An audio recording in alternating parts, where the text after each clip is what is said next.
السلام عليكم ورحمة الله. بنعرف معكم جديد، نحبكم تثبتوا مليح في الفيديو هذا باش نوريكم فيه بالدليل أنه تم تشويه والساق تهم باطلة وادعاءات باطلة وتصاور وفيديوهات زاد باطلين وغالطين في حق تم عن طريقهم ضرب الاحتجاجات الأخرانية اللي صارت. 97% يمكن من الناس اللي هبطت تطالب بالتشغيل وبالكرامة وبتنمية المناطق المهمشة، وبعض الأطراف، بعض العشرات من الأطراف اللي قاموا بعمليات سرقة وتخريب ما نعرفوش شكون وراهم، ما نعرفوش زاد علاش الأمن انسحب وخلاهم يقوموا بالخدمة ذيك. كان ينجم يطالب تعزيزات، كان ينجم من أول يهبط الجيش يعاونهم.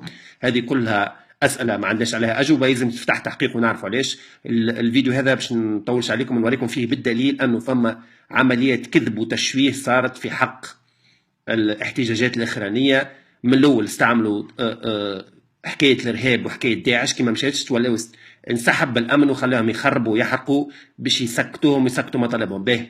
التصوير هذه باش تكون أكبر دليل. اخترت لكم التصوير هذا علاش؟ على خاطر شافوها مئات الآلاف نتاع التوانسة.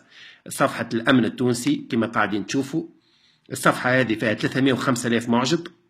التصويرة هذه شفتوها يظهر لي برشا منكم. التصويرة هذه كما تشوفوا فما 5000 جيم، 12957، يعني قريب 13000 بارتاج. التصويره هذه باش نوريكم تو بالدليل في يوتيوب اللي هي من مصر. نمشيو الساعه للصفحه نتاع الامن. هذه صفحه الامن التونسي، الامن الوطني التونسي، 305,000 معجب، من اكبر صفحات فيسبوك. نرجعوا للتصاور باش تتاكدوا معناها اللي هي من الصفحه. نهبطوا على خاطر من بعد باش يفسخوها بطبيعه الحال بعد ما تفضحوا. نهبطوا في الصفحه، نهبطوا نلقاو تصويره لهنا. ننزلوا على التصويره كما قاعدين تشوفوا. هذه هي مئات الالاف نتاع التوانسه قاعدين يوزعوا لهم في الكذب وفي التهم الباطله. نعاود نمشيو لها تصويره من جديد. فوالا هذه هي التصويره، كاتبين تجهيزات المطالبه بالتشغيل، يعني اللي طالبوا بالتشغيل مجرمين ومنحرفين ويدوروا بالسكاكن. توا باش نمشي لكم لليوتيوب نوريكم الفيديو اللي تخذت منه التصويره هذه في مصر في عام 2012. هذه الأسلحة اللي استخدمت في بورسعيد.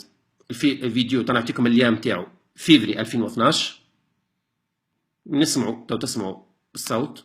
الأب اللي شاله هو ده، ودي الأسلحة اللي ضبطت في الاستاد يا أستاذ فلان. اسود ايه ده؟ صحيح. ده هذا هو موقع الصورة اللي خذاوها.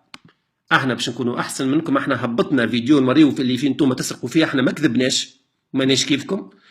انتم تمتوا الناس بالباطل، واحنا حبينا نقولوا لي انتم زاد فيكم ناس مرتشين وفساد وسراق، وفيكم ناس تعذب وتقتل في مراكز الامن وفي السجون التونسيه من اول الدنيا من 60 سنه تجرموا في حق شعب. لكن ماكمش الكلكم، ماناش نتهموكم الكلكم بالاجرام وبالكذب وبغيره. فما فئه منكم فاسده، والتصوير هذه تبين الفساد هذا والكذب والتهم الباطله نتاعكم. اخر كلمه باش نقولها لكم، اخدموا تونس بصدق، احنا نكونوا معاكم يعني قلبا وقالبا. انتم توانسه كيفنا كيفكم، تخدموا في البلاد على راسنا وعيننا، لكن من غير كذب ومن غير تهم باطله. والفيديو اللي هبطناه اللي انتم تسرقوا باش نوريو انكم فيكم الفساد زاده، وباش نوريو زاده كما فما في المطالبين بالشغل خرجوا ناس فسدوا. انتم زاده الامن التونسي فيه فساد. التهم الباطله ماهيش باهيه. كل ما تحاولوا تعملوا تهم باطله او مغالطات رانا باش نفضحوكم. نطلب بالناس اللي يشوفوا الفيديو هذا يوزعوه، وإلى اللقاء إن شاء الله في مناسبة أخرى نفتح فيها من جديد المغالطات وعمليات التشويه. شكرا والسلام عليكم.